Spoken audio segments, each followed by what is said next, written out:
अंतिम सप्ताह में है। 2022 बस आने ही वाला है। आप सभी 2022 के स्वागत की तैयारी में जुटे हैं, लेकिन उत्साह और उमंग के साथ ही ये समय सचेत रहने का भी है।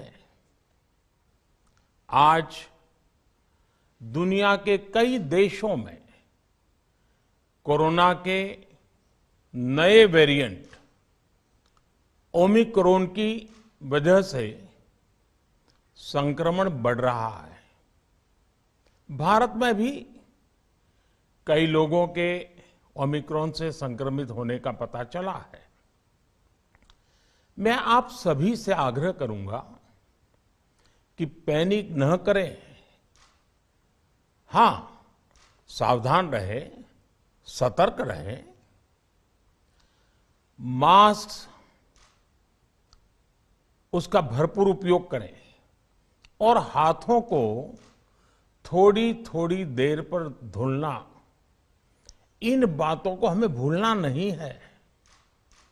आज जब वायरस म्यूटेट हो रहा है तो हमारी चुनौतियों का सामना करने की ताकत और आत्मविश्वास भी मल्टीप्लाई हो रहा है। हमारी इनोवेटिव स्पिरिट भी बढ़ रही है। आज देश के पास 18 लाख आइसोलेशन बेड्स हैं, 5 लाख ऑक्सीजन सपोर्टेड बेड्स हैं, 1,40,000 आईसीयू बेड्स हैं। आईसीयू और नॉन आईसीयू बेड्स को मिला दें तो 90,000 बेड्स विशेष तौर पर बच्चों के लिए भी हैं। आज देश में 3,000 से ज्यादा पीएसए ऑक्सीजन प्लांट्स काम कर रहे हैं। 4 लाख ऑक्सीजन सिलेंडर्स देश भर में दिए गए हैं। राज्यों को जरूरी दवाओं की बफर डोज तैयार करने में सहायता की जा रही है। उन्हें पर्याप्त टेस्टिंग किट्स भी मुहैया कराई जा रही है। साथियों, कोरोना वैश्विक महामारी से लड़ाई का अब तक का अनुभव यही बताता है कि व्यक्तिगत स्तर पर सभी दिशा निर्देशों का पालन कोरोना से मुकाबले का बहुत बड़ा हथियार है। और दूसरा हथियार है वैक्सीनेशन। हमारे देश ने भी इस बीमारी की गंभीरता को समझते हुए बहुत पहले वैक्सीन निर्माण पर मिशन मोड में काम करना शुरू कर दिया था। वैक्सीन पर रिसर्च के साथ साथ ही approval processes, supply chain, distribution, training, IT support system, certification पर भी हमने निरंतर काम किया। इन तैयारियों का ही नतीजा था कि भारत ने इस साल 16 जनवरी से अपने नागरिकों को वैक्सीन देना शुरू कर दिया था। ये देश के सभी नागरिकों का सामूहिक प्रयास और सामूहिक इच्छा शक्ति है कि आज भारत 141 करोड़ वैक्सीन डोज के अभूतपूर्व और बहुत मुश्किल लक्ष्य को पार कर चुका है। आज भारत की वयस्क जनसंख्या में से 61% से ज्यादा जनसंख्या को वैक्सीन की दोनों डोज लग चुकी है। इसी तरह वयस्क जनसंख्या में से लगभग 90% लोगों को वैक्सीन की एक डोज लगाई जा चुकी है। आज हर भारतवासी इस बात पर गर्व करेगा कि हमने दुनिया का सबसे बड़ा, सबसे विस्तारित और कठिन भौगोलिक स्थितियों के बीच इतना सुरक्षित वैक्सीनेशन अभियान चलाया। कई राज्य और विशेष तौर से टूरिज्म की दृष्टि से महत्वपूर्ण राज्य जैसे गोवा, उत्तराखंड, हिमाचल जैसे राज्यों ने 100% सिंगल डोज वैक्सीनेशन का लक्ष्य हासिल कर लिया है। आज देश के दूर सुदूर गांवों में जब 100% वैक्सीनेशन की खबरें आती हैं तो मन को संतोष होता है। यह प्रमाण है हमारे हेल्थ सिस्टम की मजबूती का, हमारी टीम डिलीवरी का, हमारे हेल्थ केयर वर्कर्स के डेडिकेशन और कमिटमेंट का, और देश के सामान्य मानवी के अनुशासन और विज्ञान में उनके विश्वास का। हमारे देश में जल्दी ही नेजल वैक्सीन और दुनिया की पहली डीएनए वैक्सीन भी शुरू होगी।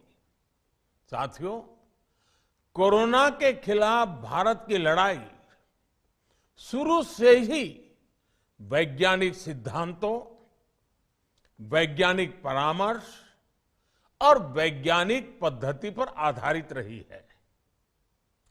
पिछले 11 महीने से देश में वैक्सीनेशन अभियान चल रहा है। देशवासी इसके लाभ भी महसूस कर रहे हैं। उनकी रोजमर्रा की जिंदगी सामान्य हो रही है। आर्थिक गतिविधियां भी दुनिया के कई देशों की तुलना में उत्साहजनक रही हैं। लेकिन साथियों, हम सभी जानते हैं कि कोरोना अभी गया नहीं है। ऐसे में सतर्कता बहुत जरूरी है। देश को सुरक्षित रखने के लिए, देशवासियों को सुरक्षित रखने के लिए हमने निरंतर काम किया है।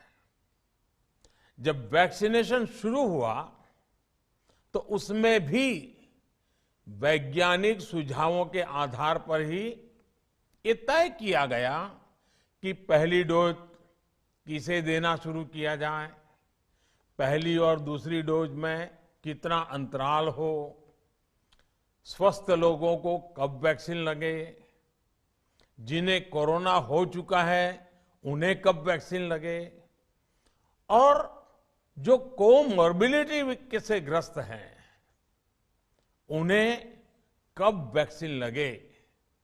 ऐसे निर्णय लगातार किए गए और ये परिस्थितियों को संभालने में काफी मददगार भी साबित हुए हैं। भारत ने अपनी स्थिति परिस्थिति के अनुसार भारत के वैज्ञानिकों के सुझाव पर ही अपने निर्णय लिए हैं। वर्तमान में ओमिक्रॉन की चर्चा जोरों पर चल रही है। विश्व में इसके अनुभव भी अलग अलग है, अनुमान भी अलग अलग है। भारत के वैज्ञानिक भी इस पर पूरी बारीकी से नजर रखे हुए हैं, इस पर काम कर रहे हैं।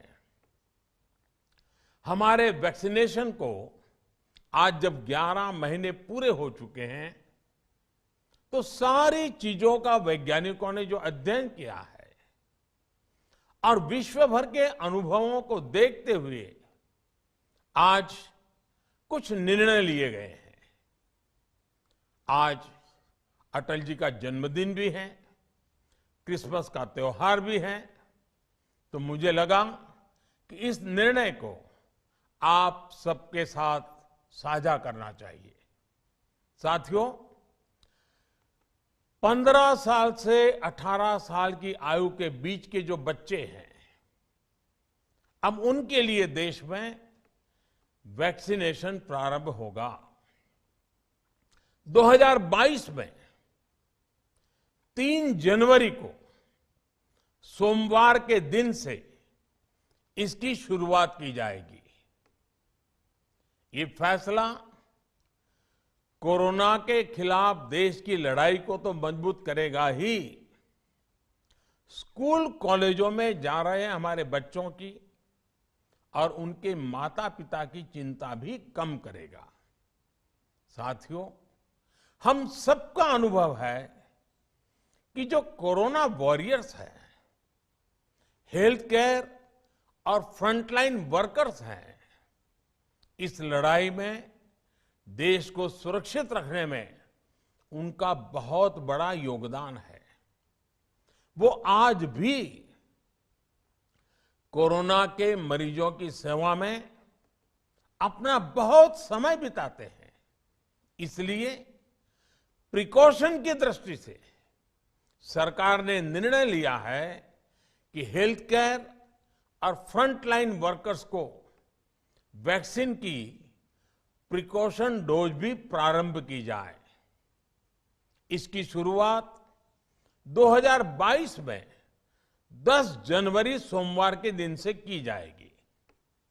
साथियों, कोरोना वैक्सीन का अब तक का ये भी अनुभव है कि जो अधिक आयु वाले हैं और पहले से ही किसी न किसी गंभीर बीमारी से पीड़ित है, उन्हें प्रिकॉशन लेना सलाह योग्य है।